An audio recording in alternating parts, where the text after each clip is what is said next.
দুর্বল শিক্ষক মানুষ, ললিত ত্রিপুরা মাফিয়া টাইপের মানুষ। হ্যাঁ, এখানে যারা মগ এবং চাকমা আছেন তারা কোনোদিন প্রস্তাব পরিচয় দেয় না নিজেদেরকে, আমি জানি। বিশকাংনি এডিসি নির্বাচনত টিআই ককপিরমুং জাগাও সালকানি আচফাং রেবতী ত্রিপুরা তাম সাকা স্রায় স্রায় খে খানা নাইবাইদি ত্রিপুরা সানি বাগাই। এখানে যারা মগ এবং চাকমা আছেন তারা কোনোদিন প্রস্তাব পরিচয় দেয় না নিজেদেরকে, আমি জানি।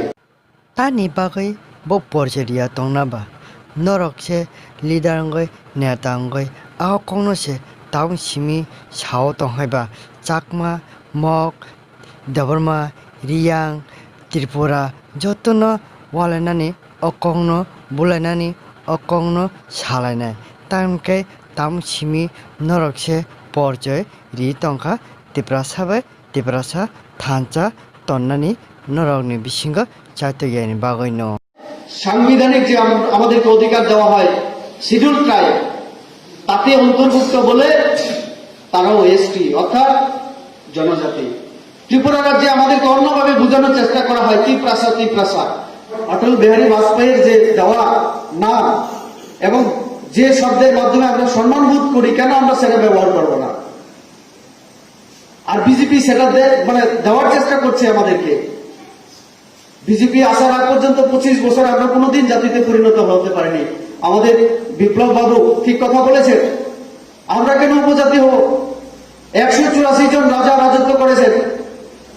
বিশ্বের মধ্যে দ্বিতীয় সব থেকে লংগেস্ট যদি কোনো রয়্যাল ফ্যামিলি থাকে তাহলে ত্রিপুরা রাজ্য। জাপানের পরে রাজ পরিবার সব থেকে দীর্ঘ যদি শাসন করে থাকে ত্রিপুরা রাজ্য। তার যে ঐতিহ্য, তার যে ইতিহাস, ভাষা, সংস্কৃতি, রবীন্দ্রনাথ ঠাকুর যাকে এখন বিশ্বকবি বলা হয়, এই রবীন্দ্রনাথ ঠাকুরের পরিচিতি আমাদের রাজ পরিবারের দ্বারা হয়েছে। জগদীশ চন্দ্র বসু বিজ্ঞানী, তাদেরকেও আমাদের রাজ পরিবার থেকে সাহায্য করা হয়েছে। যে সময় বাংলা ভাষাকে মানুষ সেই রকম ভাবে আন্তর্জাতিক পর্যায়ে রূপ নিতে পারেনি, সেই সময়ও এই ভাষাকে স্বীকৃতি জানিয়েছে আমাদের এই রাজ পরিবার। তাহলে আমরা উপজাতি কি করে হলাম? আমরা আমাদের সবকিছুই তো আছে, ইতিহাস আছে, সংস্কৃতি আছে, ঐতিহ্য আছে, কৃষ্টি আছে, সামাজিক মূল্যবোধ আছে, এত সুন্দর একটা সমাজ ব্যবস্থা, তারপরে উপজাতি উপজাতি। তার জন্য আমাদের কতগুলো যে দোষ, এটাও দায়ী ছিল। যে কথা আমি বলতে চাইছিলাম, যেহেতু কংগ্রেস থেকে বিভিন্ন ইয়ে থেকে আমরা এসছি, আমাদের একটু সময় লাগবে বিজেপিকে বুঝতে। দুইটা চ্যালেঞ্জ, আইডেন্টিটি যেটা আমি বললাম, এখন অন্তত ঠিক হচ্ছে আস্তে আস্তে যে আমরা জনজাতি। জনজাতি শব্দটা এখন আস্তে আস্তে জনপ্রিয় হয়ে উঠছে সব জায়গায়। এটাকে আরো জনপ্রিয়তায় নিয়ে যাওয়া, কি করে সবাই জনজাতি ব্যবহার করে সেটা চেষ্টা করা আমাদের। তার জন্য আমাদেরকে দায়িত্ব দিতে হবে। আর জনজাতি বলার মাধ্যমে যেহেতু একটা জাতি শব্দ সেখানে চলে আসে, জাতির মতো আমাদের দেখাতে হবে সবকিছুতে। একটা সময় আমি নিজেকে গর্ব করে বলছি না, একটা সময় বলতো রাইমা মিলে রেবতী সামলাতে পারবে না। রেবতী সহজ সরল দুর্বল শিক্ষক মানুষ, ললিত ত্রিপুরা মাফিয়া টাইপের মানুষ।